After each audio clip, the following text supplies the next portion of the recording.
The Agenda with Steve Paikin is made possible through generous philanthropic contributions from viewers like you. Thank you for supporting TVO's journalism. Signs of the holiday season are everywhere. But after the upheaval of the past few years, inflation and economic uncertainty have people taken to doing things differently. We'll mull that over tonight. Then we revisit J.N. Jagannathan's conversation with novelist Eva Stachniak about the lessons of war that refugees carry. And from estranged families to violence in schools, we've got the agendas we can review. It's Friday, December 16th, and that's all ahead on the agenda.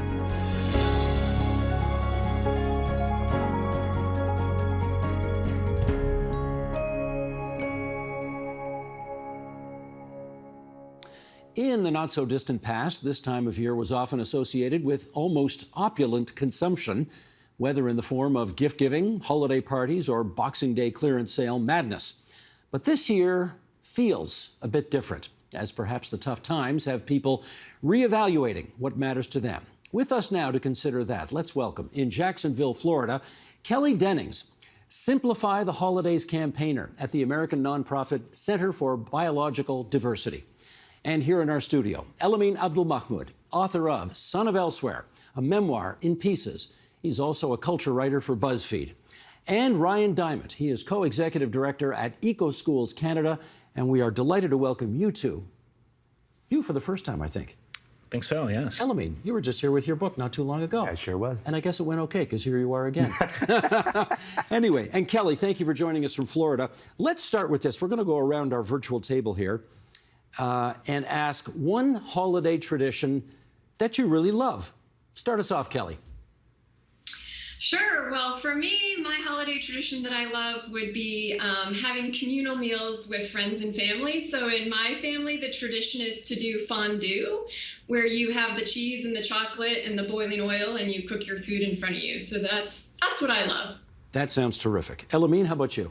I really love, on Christmas Eve, my in-laws always watch White Christmas, followed by Christmas Carol, followed by Mickey's Christmas Carol. It's a full night's programming worth of movies, but I love it. It's my favorite part of Christmas. It's like every Christmas Eve, beginning around 6 p.m., because those are a lot of movies to get through, we start, and then by like around 11 o'clock, if anyone's awake still, then we finish the last of those movies. It's fantastic. And you're serious? You do all three movies every year? Every single year. And you know what? I had that question also. Are you serious? You do this every single year. But now, 16 years running, you know what? I'm in. I'm all in. Okay, cool. Yeah. You probably have nothing else to say to your family. That's exactly right. Exactly right. Okay, Ryan, how about you? Sure, I mean, getting around the table, chatting, catching up with family and friends, it's always important, but I think I'll segregate your audience a little bit and say that I'm a vegetarian. Used to be a Christmas, perhaps turkey, with some members of my family, but we've gone for the tofurkey now. The what? The tofurkey. What's that? Well, it's a turkey made out of tofu.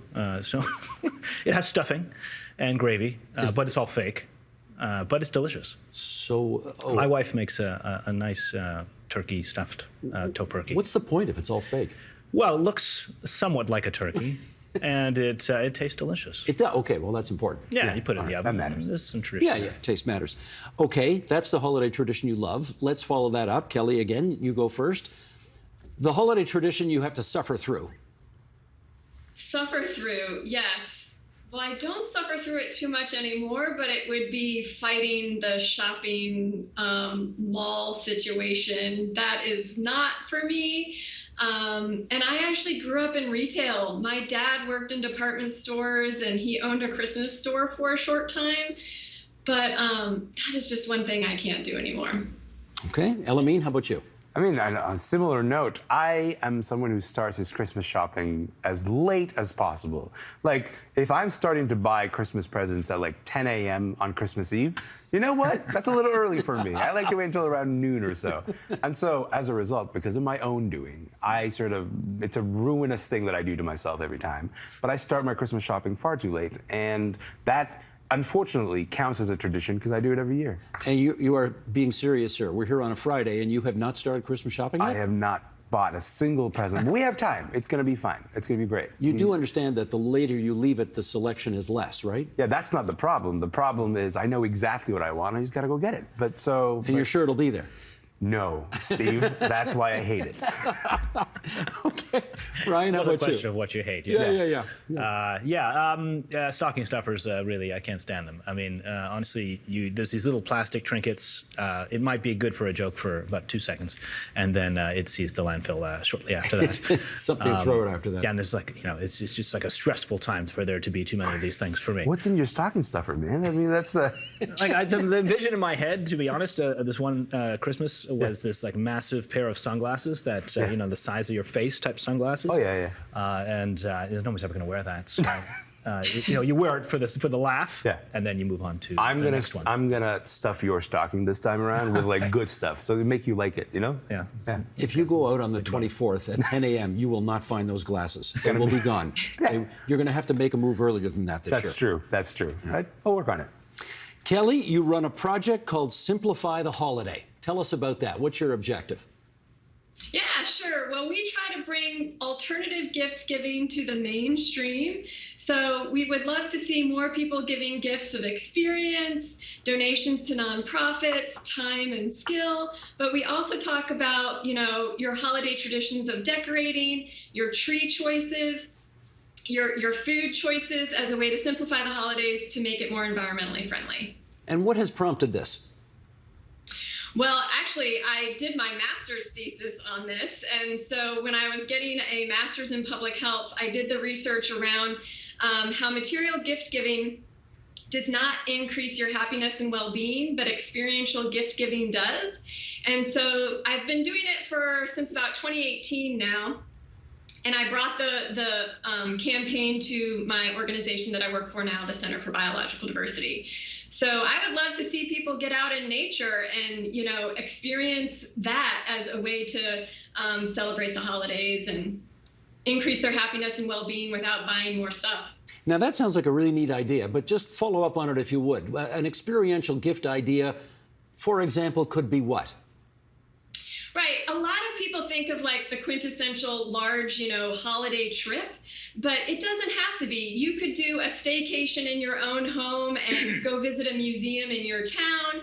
You could give a gift of a museum entrance or a zoo pass.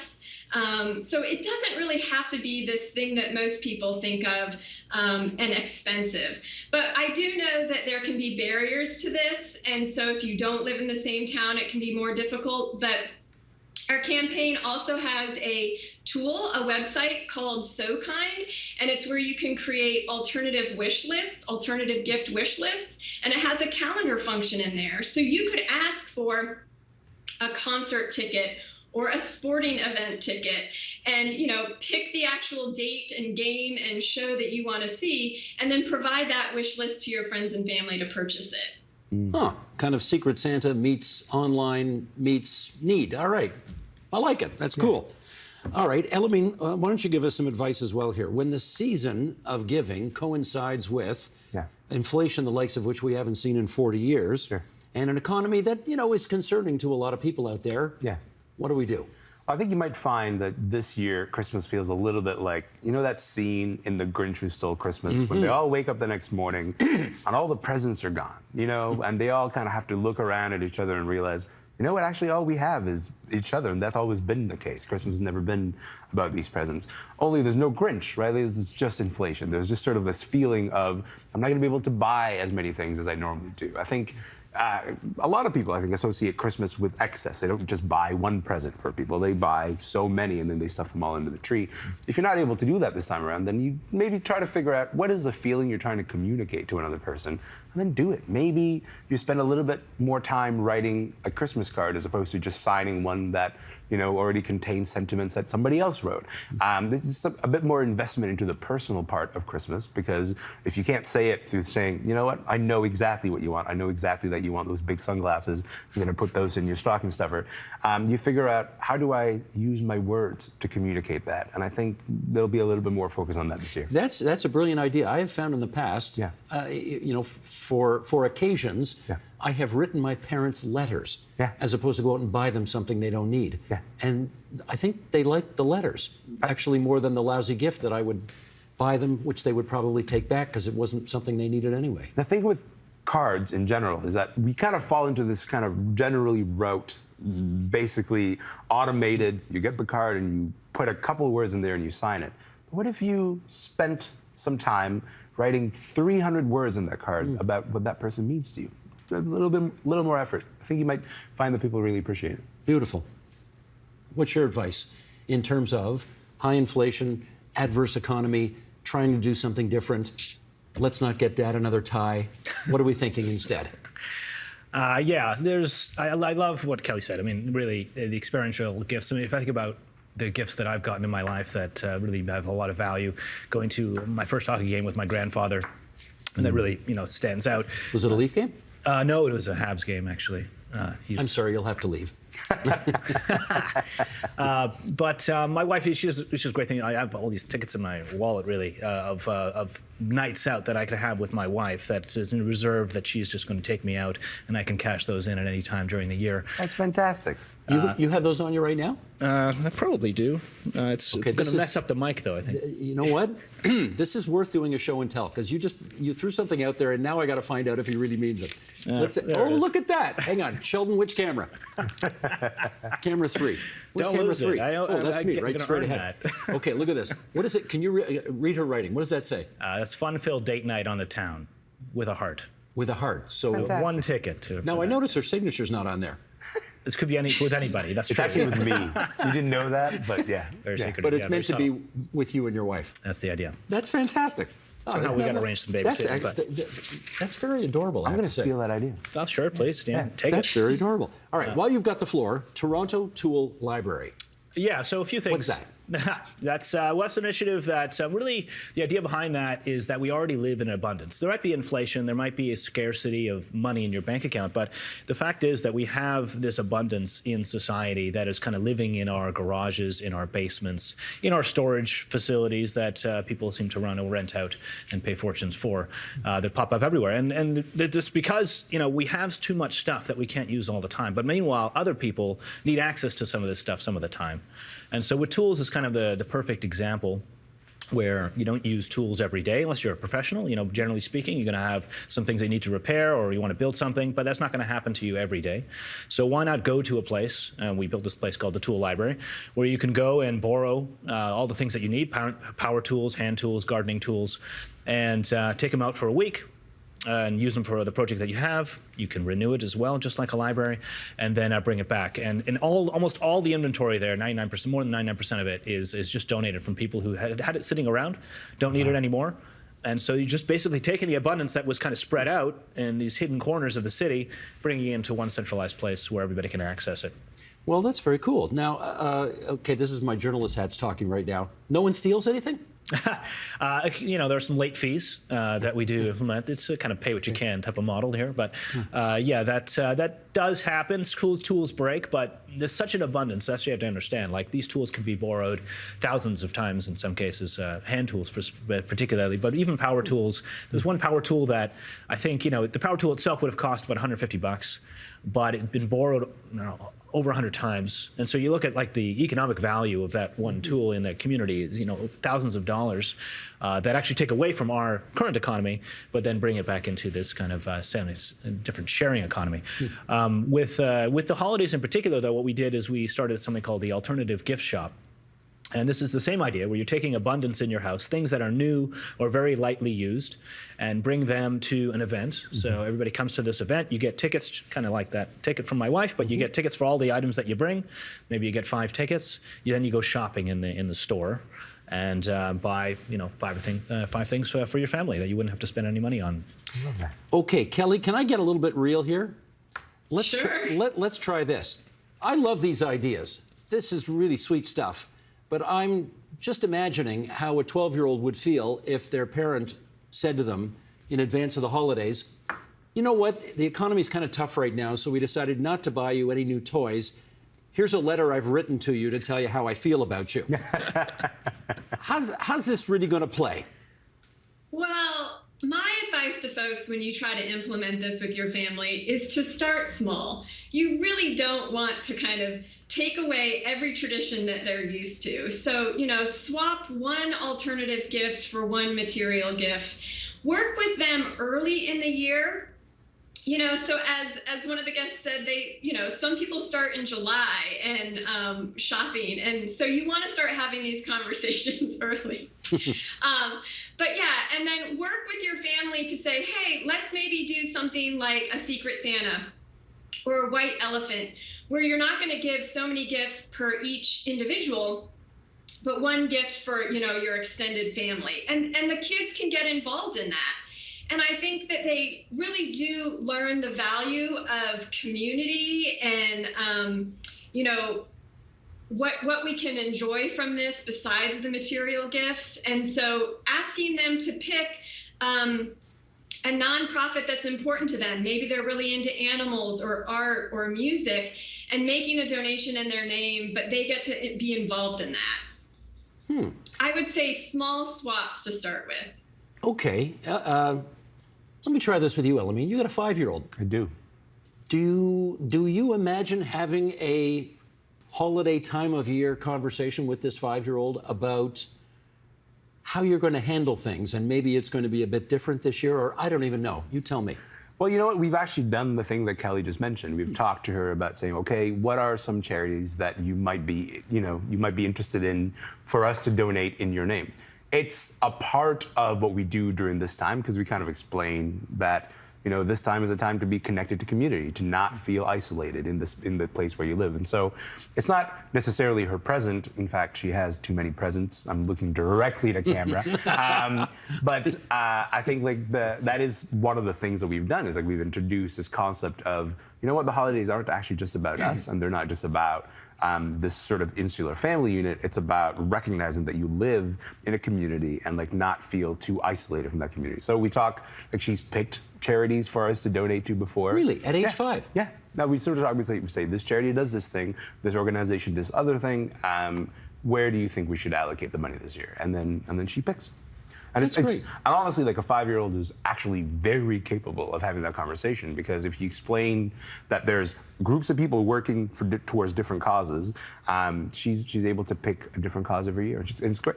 At what age do you think that's a message that you can start to introduce to a young child? I think there's something about childhood that we feel like we have to protect from these conversations, but I actually think you can start at 4 or 5. Are you going to get a high quality conversation? Not necessarily, right? But you begin now, so that they have a memory of, hey, I remember that conversation happened last year, and I can think about it a little more deeply, and then that sort of evolves with time. And so I think people tend to underestimate children in that way, but I don't think they should be underestimated. Yeah. Your child is how old? He's 3.5. 3.5.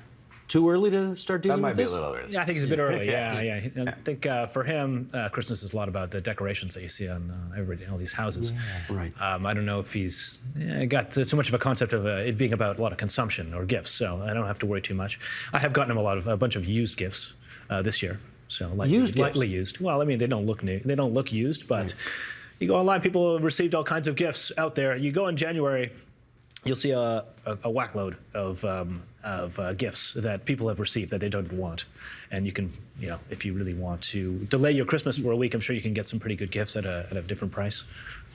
Well, I mean, this is the thing. There's so much competition. Kelly, maybe you can weigh in on this. There's so much competition among kids. And when they go back to school in the new year, they are going to compare and contrast with each other. What did you get, et cetera. And I don't know, how do parents try to introduce the notion of stop being so competitive with your friends at school and be grateful for what you got, and be a mensch about the whole thing? How do you do that? Yeah, I mean, it is a social norm, right? So we need to be starting this at a young age. They need to be seeing it from their faith community, within school, in the media. So something like this is great, because this is how we change social norms. But yeah, it can be tough. I mean, I was a kid once. I remember wanting those brand name clothes. But I think families just need to continue to plug away at it. And it's so important for the habitat that wildlife needs, for our climate. The extraction and production of these products, not to mention the transportation of moving them across the globe, because the majority of this material is not necessarily made in the United States, for sure.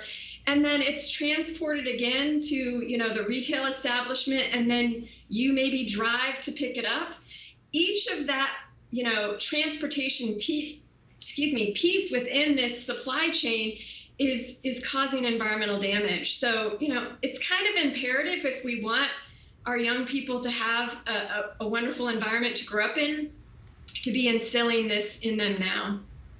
Yeah, what I like about that is that Kelly has this recognition that it's not going to be easy. Like, we're not talking about overnight you walk up to your 11-year-old and say, okay, so you wanted an Xbox, but you're getting a letter, and that's the end of that conversation. It is about teaching, right? And it's about shifting expectations of what a holiday is, and that takes time, right? We have broader social conversations, and maybe over time we arrive at a different place. It doesn't have to be this holiday thing. You can sort of feel your way through it. You can ease your way into it without necessarily the pressure of saying, okay, we're gonna change all of what Christmas is in 1 week, because that could be tough on anybody. No, great point. Yeah. I mean, at Eco School, so just say, I mean, we're working with kids K to 12. And the younger the kids are, the more enthusiastic they are about cleaning up waste or turning off the lights, or just simple tasks that they know will have an impact in their own community, in their own school. And I think, these values can be brought in from a young age if you still have that opportunity and you don't have, someone, maybe a teenager that's demanding a bigger gift. But I think that they will translate into that recognition that, there is an impact to buying all this stuff. If you just go to your recycling bin or your garbage bin and you see what the waste is like, especially at the end of the year, walk down your neighborhood, you say, okay, this is the impact that we have for having these kinds of traditions. And can we think of a better way? I don't normally pry into people's private lives, but your father-in-law was a legend in the environmental movement. Your father-in-law was Bob Hunter. That's right. Founder of Greenpeace, and was on City TV as a journalist for many, many years. So I guess it is going to be a very natural thing, I'm guessing, for you to bring an environmental awareness to whatever season you're involved in. Is that fair to say? Yeah, in my family, I guess it's kind of the tradition, I suppose.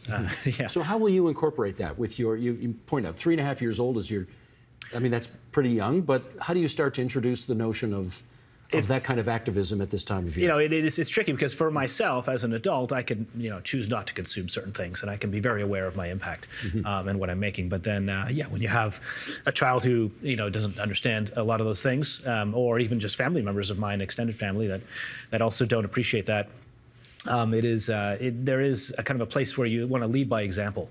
And you want to say, okay, hey, what can I give somebody an experience gift that they've never would have even thought to get can I babysit their kids for one night and give them a night off in town? That's a beautiful gift, but it doesn't really cost anything. And it's something just different that they can think about and probably tell other people about. Neat. Kelly, maybe follow up on that. What's one thing people can do over the holidays to make this world just a little bit more sustainable? Yeah, one thing I think folks could do would be to swap out a meat-based meal for a plant-based meal.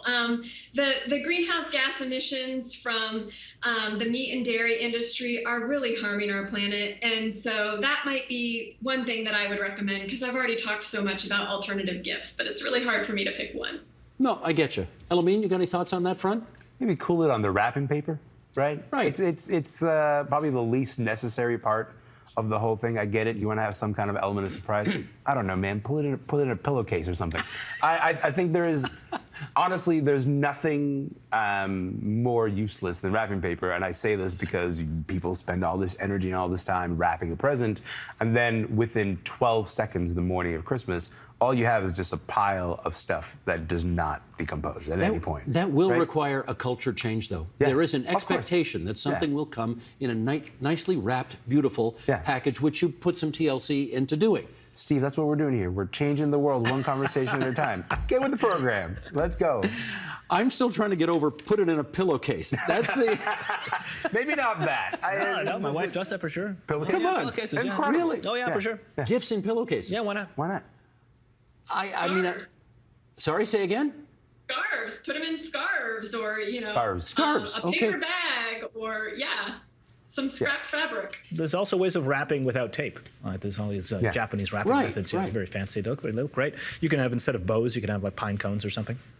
But truly, every time that I see the pile of Christmas wrapping paper the next day, I think it's like it's the single most clarifying moment of just how much waste you can generate. You're so right. Because it confronts you because you got to deal with it. Yeah. Yeah, it's quite something. It's all landfill. No, Yeah. that's a great point. Great Yeah. point. Well, you know what? Yeah. Elamine, you're right. We are changing the culture one conversation at a That's how time. it starts, Steve. Got a lot of new ideas on the table today, and I want to thank all three of you for doing so. Kelly Dennings in Jacksonville, Florida, Elamine Abdul Mahmoud, and Ryan Diamond here in the Big Smoke. Thanks to the three of you, and best of the season to you all. Pleasure. Thanks for having us. Thanks for having us. Thank you. Happy holidays.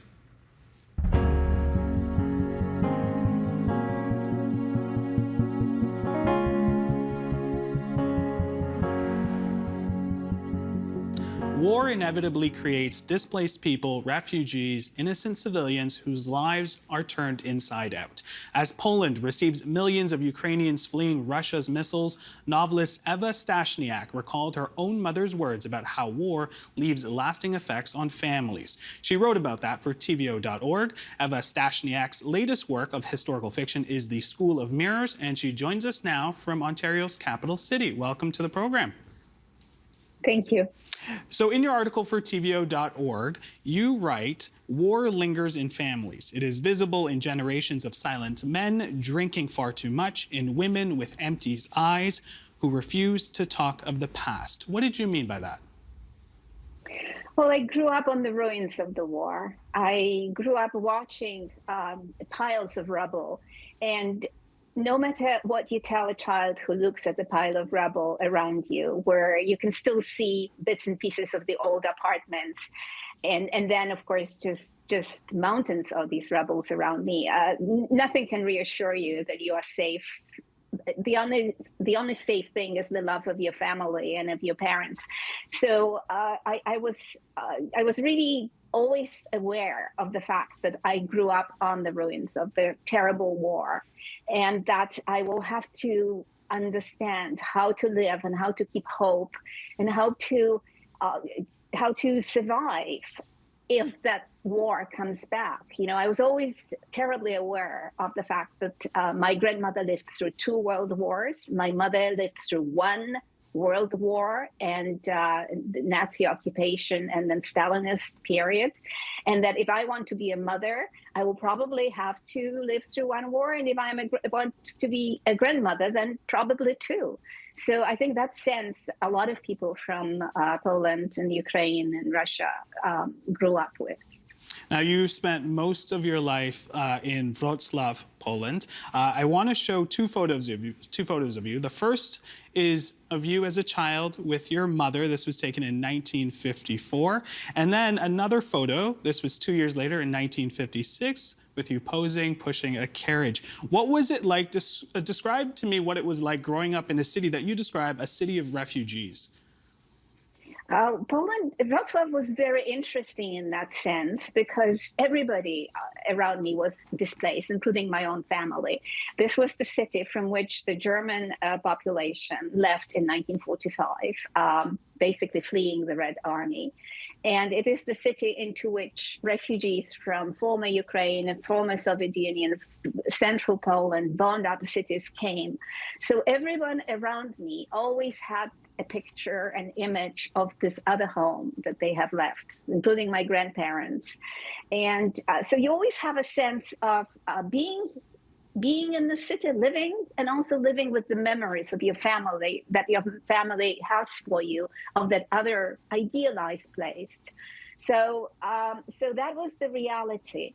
On the other hand, there was a sense of that Wrocław was really not fully Polish, that it was still Breslau, the German city, and that therefore we can be asked to move at any time, or we may be forced to move at any time. So I always had a sense of always being very close to displacement.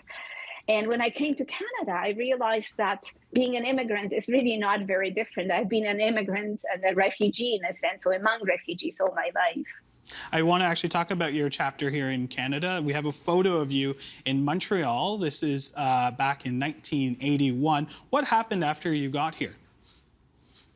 Well, I have to say that I came to Montreal, to McGill, to study at McGill in the English department. And in fact, I also came at the time, sort of 3 months before the martial law was declared in Poland. And that really changed my life, because from a foreign student, I became a refugee. I became someone who did not want to go back to Poland, because it had tanks in the street, it had martial law, the solidarity was crushed. And there was this sense of heaviness and foreboding of what might happen. We were all expecting a Soviet invasion. It was very, very realistic that we would end up in the place that Ukraine is now. So that also sort of lay very heavily. But at the same time, Canada was just wonderful, wonderful. And that sense of opening, of welcoming the Polish people who were sort of stuck in Canada, extending all sorts of possibilities, legal and just friendly hands, friendly people who would invite me and my family and take care of us in so many ways. So I never forgot it. I think that it was a coming home in some ways, because Canada became home during that first year, when I knew I didn't want and couldn't really return to Poland. In your article for TVO.org, you make the connection to that time to what's happening right now in Ukraine. How does that situation back then play into what's happening there?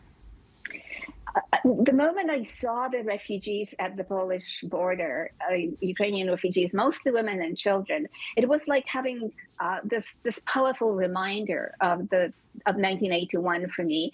And also that sense of, I know what they feel. I know the children who are clinging to their parents or to their mothers. I know that they have seen already too much, something that I hope no other generation of children will ever have to. But of course, these are just hopes, because the world has been engulfed in so many conflicts ever since.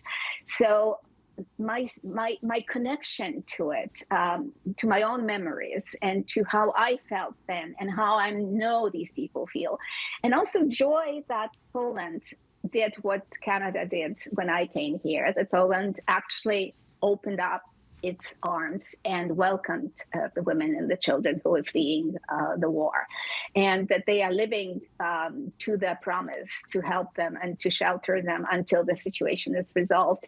And the sense of that they are living through what we were saved from in 81. There was no Soviet invasion, luckily. I mean, there was the martial law, and there were the long years of resistance. And that, I think, Ukraine is also will have to face, if the rebuilding, the resistance, the sense of trying not to be weighed down with the heaviness of these losses. So a lot of very personal memories ever since I saw these first pictures. On that point, how much of your personal experiences inform your works of historical fiction? I think it's all about that. I mean, I always write about people who are leaving one culture and joining another. I write about how big history affects everyday life, the French Revolution in the School of Mirrors, the fighting in the streets, the great social changes. Yes, they play out in the politics, but they really play out in the families, because the families bear the brunt and the trauma of war. And that trauma lives through generations. So I write about that. I write about people who have to pick up their lives and find something that will give them hope, and how, and not only them, but their children, because you have to raise children with hope and with understanding that there is strength in resistance. There is strength in picking up and leaving and joining and joining another culture, living in another culture. There is strength that is contagious. In a sense, it also, I'm trying to write about how it plays through generations, with generations, and with different lives. The Chosen Maiden, in my novel about Brania Nijinsky, in fact, with this book, I spent I spent, in a sense, 1 year with her in Kiev right after the revolution. So my books take me to the very places that I came from. and they help me with my thoughts, and it helped me pass on my experience to Canadian readers and readers in other countries who read my books. Beautifully said. Eva, thank you so much for sharing your personal story with us, and thank you for joining us on the program tonight. Thank you for having me.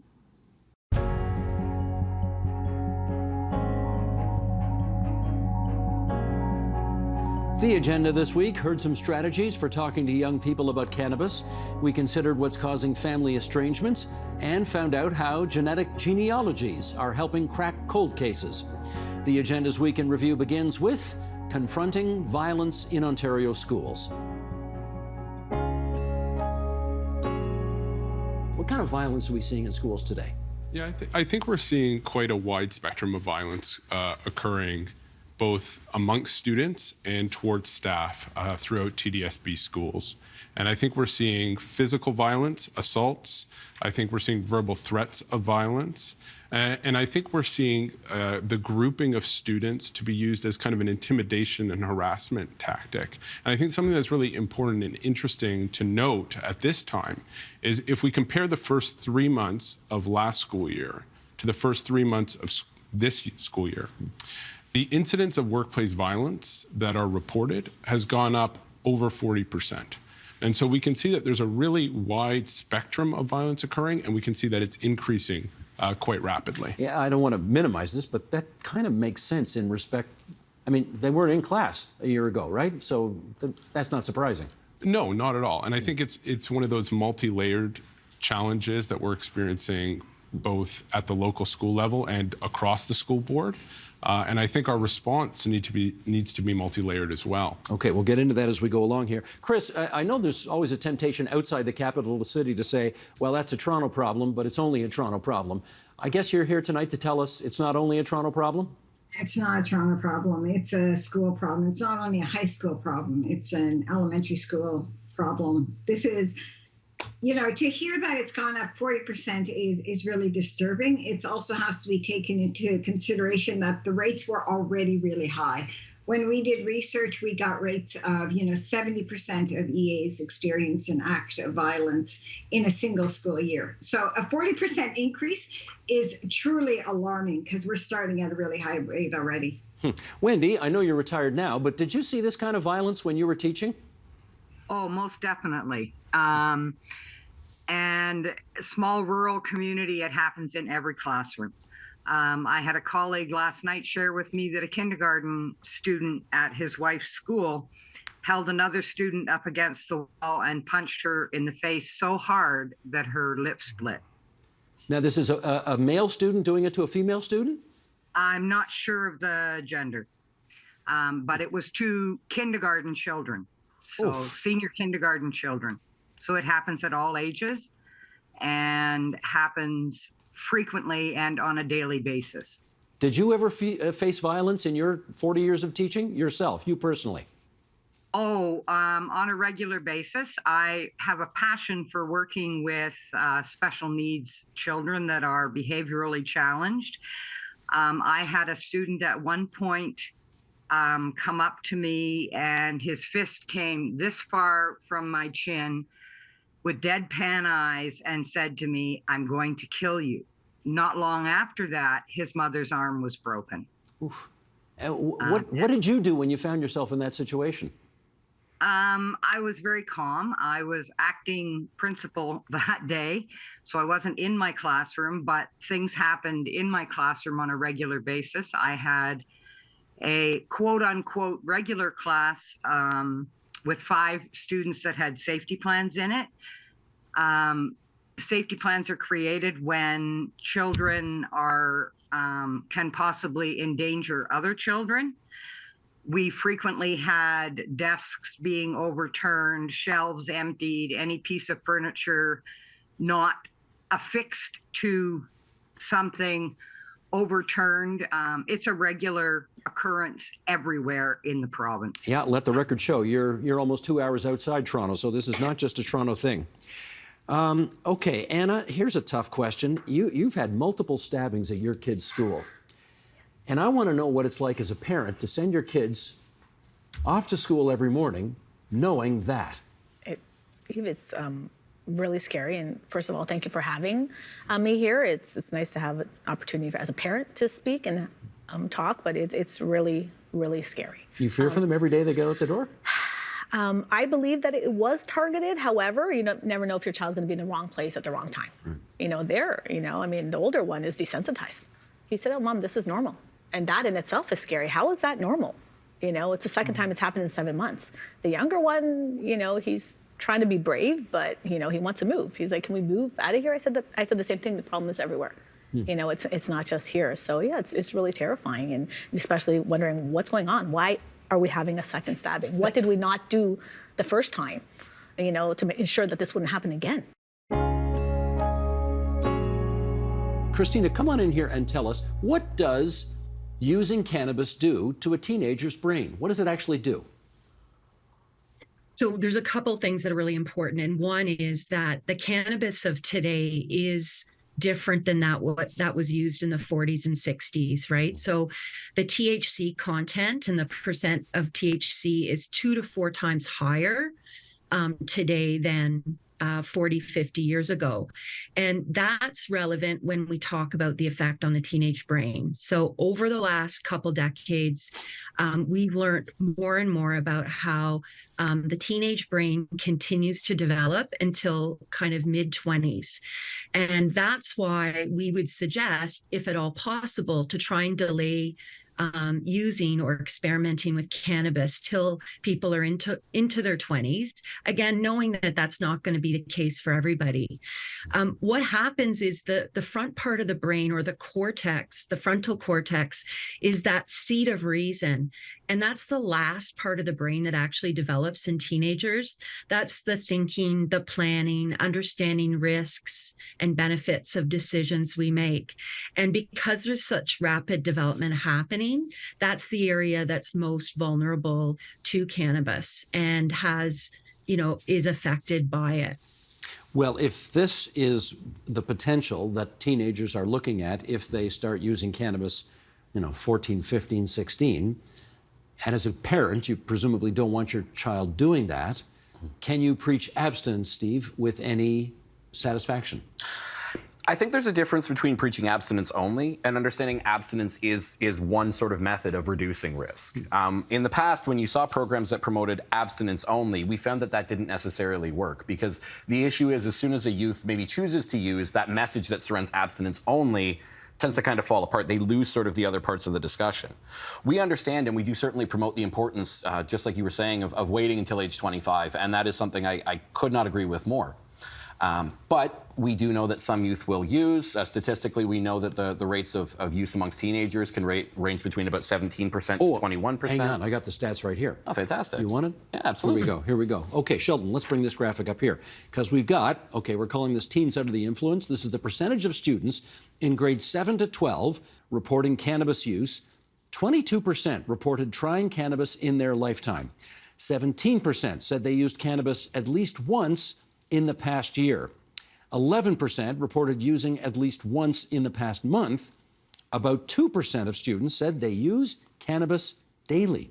2% using daily. These findings from the 2021 Ontario Student Drug Use and Health Survey. They surveyed more than 2,000 students, grades 7 to 12, across the province. That's who participated. Okay, I'm going to be a smart aleck here. Sure. 22% admitted to using cannabis at least once, which means 78% are lying about the fact that they didn't try it. Fair? That's an excellent point to bring up. It's one that we like to bring up with youth as well. There's a common misconception among youth, and sometimes among parents. They believe, everyone's doing it. They say since legalization, everyone's doing it. The research doesn't back that up. It really shows that the majority of youth actually don't use cannabis. How reliable is that research? We've seen that in research from the CTADS in 2017 and 2015. We saw it in the Canadian Alcohol and Drug Survey after legalization in 2019. We saw it in the Student Tobacco, Alcohol and Drug Survey. In fact, any national reporting data, and even the provincial reporting data, never actually shows that teenage use or adolescent use, below age 19, ever surpasses the 50% mark. And that's great news to know, especially when you're having that dialogue with youth, to point out that If a youth believes everyone is using it, they may be more likely to try it because they'll base their decision on someone else's experience. And the risk there is that cannabis can have such a different effect on people for a whole wide array of reasons. It could be their medical history. It could be if they have history, like I said, of psychological conditions in their family tree. It could be their body composition. Again, it could be their age with the brain still developing. And if they understand that the majority of people actually don't use cannabis, they can hopefully really frame that decision based on their own beliefs, based on the things they've learned themselves. Okay, but Christina, I'll acknowledge here, I don't have any longitudinal or latitudinal studies here to look at. I have my kids' experiences and what they told me that I'm looking at right now. And they told me it's absolutely everywhere. And the notion that 22% of kids are trying it and 78% aren't doesn't jibe with my anecdotal evidence. So tell me I'm wrong. I think you're wrong. There's no doubt. So what Steve's talking about is it's another myth. So the myth that everybody's using. I think it's something I truly feel we need to speak more about in society to understand more and to know that not all families operate within this kind of very nuclear, close model that perhaps the media portray us to. Sonia, in your practice, who wants to, typically speaking, who wants to be estranged from whom? Typically, it's often adult children who are estranged from their parents. In terms of want to, it may not be something they necessarily wanted to do, but they had to do in order to take care of their personal well-being. It got to a place where the relationship was so toxic that even though people believe, family sticks together, blood is thicker than water, it's just not possible to remain close to family if it's going to affect their own personal well-being. Okay, Joshua, let's get into the whys then. Why does this seem to be happening more lately than previously? Well, because the moral framework of what constitutes family has radically gone through a change in the past half century in particular, where the idea of honor thy mother and thy father, respect thy elders, has been replaced with a much more personal self-esteem, mental health, happiness, self-growth, identity-focused notion of relationships. It has to do with what the British sociologist Anthony Giddens refers to as pure relationships, that we've gone from role to self, a preoccupation with doing the right thing in terms of our role as a family member, to what's really good for our identity. So we have that on the one hand. We have the role of divorce, which in my research and other people's research has shown weakens family relationships. We have the role of social media, which serves as the kind of extended kin for both good and bad reasons. We have increasing tribalism, particularly in the United States, rising rates of individualism. So all of these factors contribute to a much more individualized view of family that is relatively new historically. Okay, I got to follow up on that last part there because we cover a lot of politics on this show. It's not my imagination then that I seem to run into more people these days who say, my parents love Trump and I just can't deal with that and I'm going to have to cut them off. That's a thing now. It's a thing. Yeah, in the United States, according to one large survey, something like a third of family members are estranged because of political differences, which is really tragic. The old days of agreeing to disagree, or, I'm certainly not a family is forever no matter what. I certainly think that there are plenty of cases where it is the healthiest thing to do to cut off a family member who say consistently against your sexuality or gender identity or won't take responsibility for the ways that they were abusive or hurtful. But I also feel like we become very fragile in what binds us together as family members, and which I think are very problematic. Let me follow up on that with you, Becca, because, and I'm trying not to make this sound like a stereotype in asking this question, but it is said Gen Y and Gen Z tend to be snowflakier than previous generations. And I wonder how much of estrangement happens because their skin just is not thick enough. I think that, I want to fundamentally disagree with that, as I'm sure you'd expect me to do. I think that my generation, Gen X, Gen Y, have got more time, they've got more inclination to do more personal work in therapy, to explore themselves, and also to explore the intergenerational trauma that their families may have brought to them. And so that means that they are more inclined to put stronger boundaries in place around difficult behaviours. So I wouldn't say it's flaky or having a thinner skin. I think it's actually just, my generation wants wants more healthy relationships, and they want their children to have more healthy relationships. So I think my generation see themselves as kind of like the cycle breakers, the people that want to, in some way, kind of make better behaviour more prevalent in families. There was a term there, intergenerational trauma. You want to just give us a handy definition of what that means?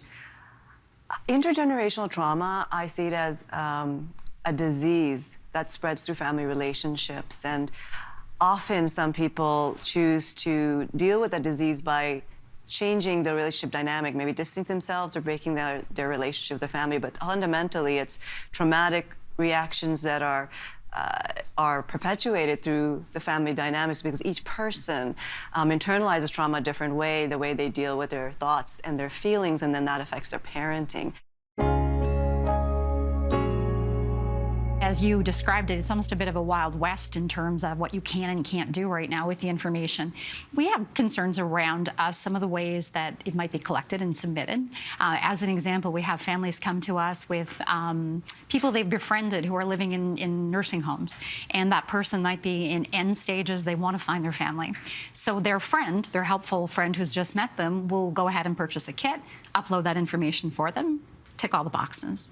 There isn't any guarantee that the person completing that is actually the person whose sample you're submitting. So we can see a bit of a disconnect there. Right.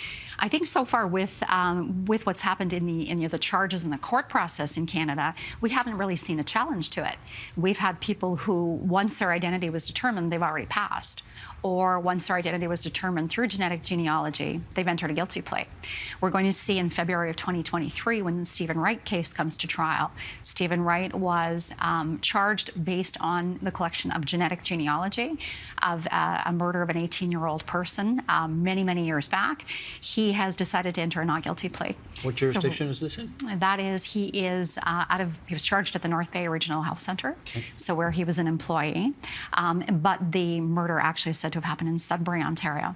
So we expect it's going to be heard in North Bay, but we're curious to see what is his defense lawyer suggesting. What's that strategy going to be? It would appear that on the face of it, genetic genealogy has got him dead to rights. But obviously there's something there that makes his defense think that they can mount a not guilty challenge. So we're going to see how that unfolds. I think it will be the first in Canada. That'll be next February. February of 2023. Okay. Claire, give us the view from south of the border. What do you like, what don't you like about what you've just heard? Well, I mean, I think the incredible success that forensic genetic genealogy has had, particularly in the United States, with well over 500 cases resolved through its use so far. I think it's amazing that we're able to use genetic data like this and the advances in the technologies over the last number of years, and the access to family tree DNA and the access to GEDmatch is incredible. What I hope for the future with it, though, is that we do put those guardrails in place, and that's occurring here in the United States with policies being developed. And it's policies from a number of different facets of this process. It's who conducts this research, who conducts the searching themselves. Are they trained? Are they knowledgeable in this area? Do they understand the restrictions that do exist in terms of what databases you are allowed to upload, who owns the data that's generated from this. So I think that I totally agree that we definitely need guardrails on an international level to protect the use of it, but also to protect public safety, but also to protect public privacy and individuals' privacy also. Jennifer, what are you hearing about how up on all of this we are here in Canada? Yeah, I think that people are still very uninformed about some of the protections that are and aren't in place. I keep thinking about whoever the family member is who uploaded their data to GEDmatch, who is the way that Toronto police tracked down the man responsible for the murders of Susan Tice and Aaron Gilmore in 1983. Because, I was talking to Ellen about this earlier, a lot of people who are using these at-home kits are well-meaning citizens. Perhaps they're doing research on their own family tree. They're estranged from their family and they're looking for that connection. And they're not really thinking that they're going to be participating in a murder investigation. They're not thinking they're going to participate in a murder investigation. Indeed. And I just don't know what it's like for that person sitting at home who is in some way responsible for a distant relative, cousin, maybe being arrested and potentially spending the rest of their life in prison 40 years later. Commissioner, you heard all of those different on that laundry list. You know, you've got private, you've got opt-in, opt-out, research. Are you satisfied there are adequate guardrails in place here to protect people? No. What's the problem? First of all, it's awfully complicated, isn't it? That whole machination of who's in, who's out, what you're opting in for, what you're opting out for. And that's when you've read the fine print, you understand the implications of uploading your information. But again, even in the most perfect case where you understand all that and go into it willingly, your family members have not. And that is just some of what we covered this week. You can find more, including the full conversations. It's on our website, TVO.org, our YouTube channel at youtube.com/theagenda, or on our Twitter feed. That's twitter.com/theagenda. And that is it for this Friday, December 16th, 2022. Monday, with so much bad news dogging the cryptocurrency industry, we'll examine whether the once promising digital cash still has a future. I'm Steve Paikin. Thanks for watching TVO, for joining us online at TVO.org. Have a great weekend, everybody, and we'll see you again on Monday. The Agenda with Steve Paikin is made possible through generous philanthropic contributions from viewers like you. Thank you for supporting TVO's journalism.